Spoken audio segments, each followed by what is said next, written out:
Bonjour. Nous connaissons tous le PIB. Vous savez, le produit intérieur brut. On en parle tous les jours. À la télévision, à la radio, dans les journaux, sur Internet, partout. Quand on parle de croissance de l'économie, on parle de croissance du PIB.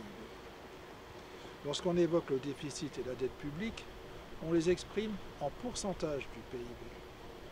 Vous avez donc forcément entendu parler du PIB. Mais vous ne savez pas forcément que le PIB est tiré de la comptabilité nationale. Vous ne savez pas forcément non plus ce qu'est exactement la comptabilité nationale. Je vous propose donc de les découvrir ensemble.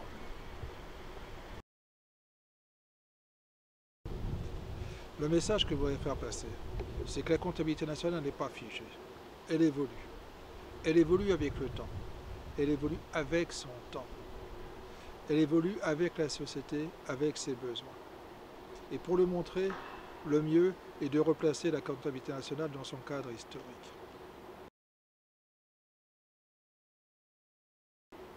À l'origine, on peut considérer que les premiers précurseurs apparaissent au XVIIe siècle en Angleterre et au XVIIIe siècle en France. Ces premiers précurseurs n'étaient pas des experts comme on dirait aujourd'hui. C'était plutôt de grands intellectuels, des gens qui s'intéressaient à beaucoup de domaines, à l'économie bien entendu, mais aussi aux questions sociales et à bien d'autres sujets également. Donc, en Angleterre, le premier d'entre eux est William Petty. En 1665, il publia une étude sur les revenus et la richesse de l'Angleterre.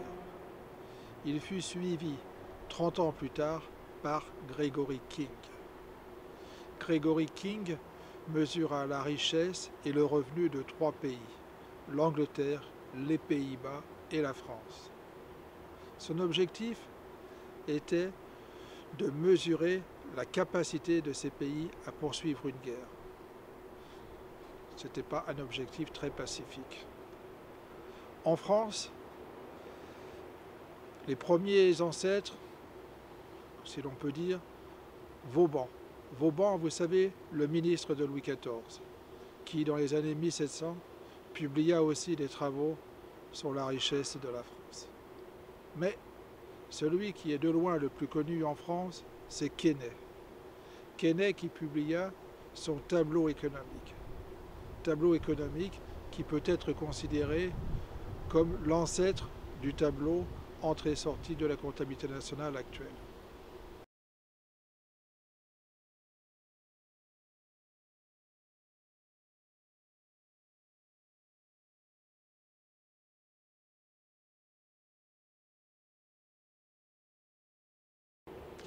Ces travaux restèrent sans suite. Et il fallut attendre le XXe siècle pour assister à la naissance de la comptabilité nationale. Cette naissance a été rendue possible par une série de travaux. D'abord des travaux statistiques et aussi des travaux théoriques. Dans le domaine statistique, on peut dire que dans les années 30-40, on a des avancées significatives grâce aux travaux de 2 économistes, le britannique Colin Clark et l'américain Simon Kuznets. Mais c'est surtout du côté théorique que vint réellement le point de départ de la comptabilité nationale. En effet, en 1936, John Maynard Keynes publia sa fameuse théorie générale qui fut le point de départ réellement de toute une série de travaux qui aboutirent à la comptabilité nationale. Je crois qu'il faut se resituer un peu dans le contexte de l'époque. En 1936, on est encore dans la crise économique. On a en Allemagne la montée du nazisme, en Italie la montée du fascisme. On a également pour Keynes la menace du communisme. Donc, pour lui, le point important, c'est de montrer que si l'on veut conserver une société libérale, une société démocratique, il est important, il est nécessaire que l'État intervienne dans l'économie. C'est vraiment le message de Keynes. Et c'est ce message qui va être à l'origine des premiers travaux de comptabilité nationale. Ensuite, on peut dire qu'à la même époque, On a l'économiste américain Vassili Leontiev qui a publié aussi des travaux sur les relations entre les différents secteurs de l'économie. Donc ces travaux sont aussi vraiment à l'origine des tableaux entrées-sorties tels qu'on les connaît actuellement. Donc pour résumer, je dirais d'un point de vue structurel, d'un point de vue conceptuel, la comptabilité nationale est basée principalement sur les travaux de Keynes et aussi sur les travaux de Leontiev.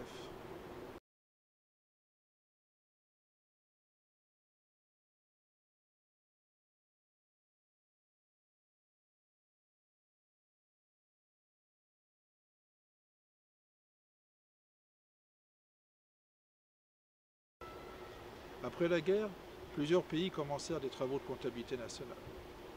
Le problème, c'est que ces travaux n'étaient pas tout à fait comparables entre eux.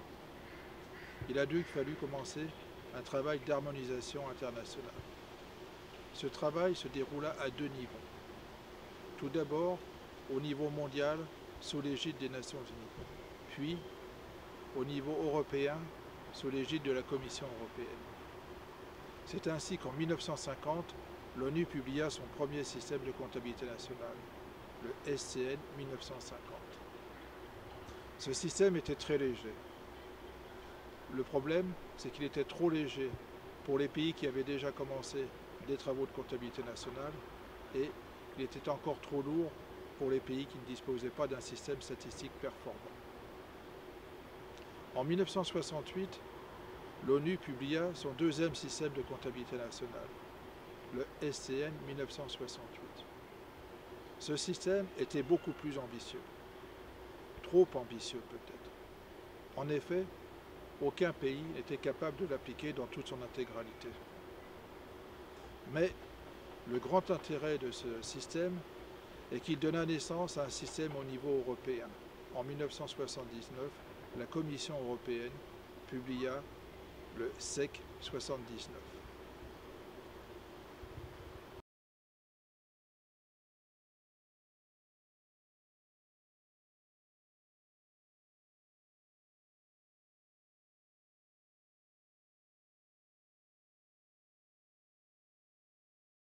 En 1989, l'Union européenne créa une quatrième ressource propre pour financer ses dépenses. Cette ressource était répartie entre les différents pays en fonction de leur produit national, le PNB, qui est un agrégat de la comptabilité nationale.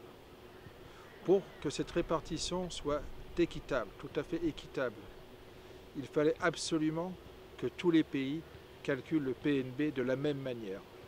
Pour cela, la Commission européenne a créé un comité, le comité PNB, qui était chargé de vérifier précisément que tous les pays respectaient correctement les règles définies au niveau européen. Ce comité était composé d'experts de tous les pays de l'Union. En 1993, les Nations Unies publièrent un nouveau système de comptabilité nationale, le SCN 1993. Ce système est particulièrement important parce qu'il marque une étape décisive dans le processus d'harmonisation et de normalisation au niveau international.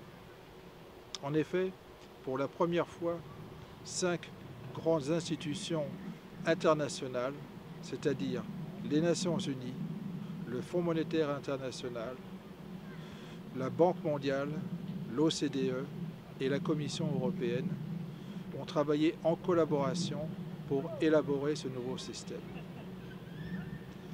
De ce nouveau système est né également au niveau européen le système de comptabilité nationale SEC 1995.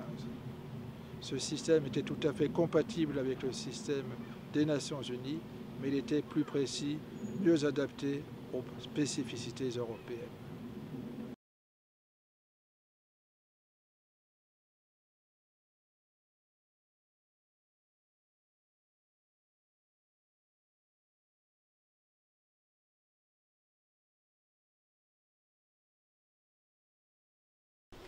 Le processus d'harmonisation se poursuit de nos jours. C'est ainsi qu'en 2008, les Nations Unies publièrent leur nouveau système de comptabilité nationale, le SCN 2008. Ce système donna naissance au niveau européen au système des comptes nationaux, le SEC 2010. Le SEC 2010 est tout à fait compatible avec le système des Nations Unies. Il y a un point très important à souligner, c'est qu'il est rendu obligatoire à l'ensemble des pays de l'Union par un règlement du Parlement européen et du Conseil européen. C'est donc des textes de loi qui précisent ce que doivent être les systèmes de comptabilité nationale dans l'Union européenne. C'est ainsi que le système se développe et continue à aller vers davantage d'harmonisation au niveau mondial. Je vous remercie pour votre écoute. À bientôt.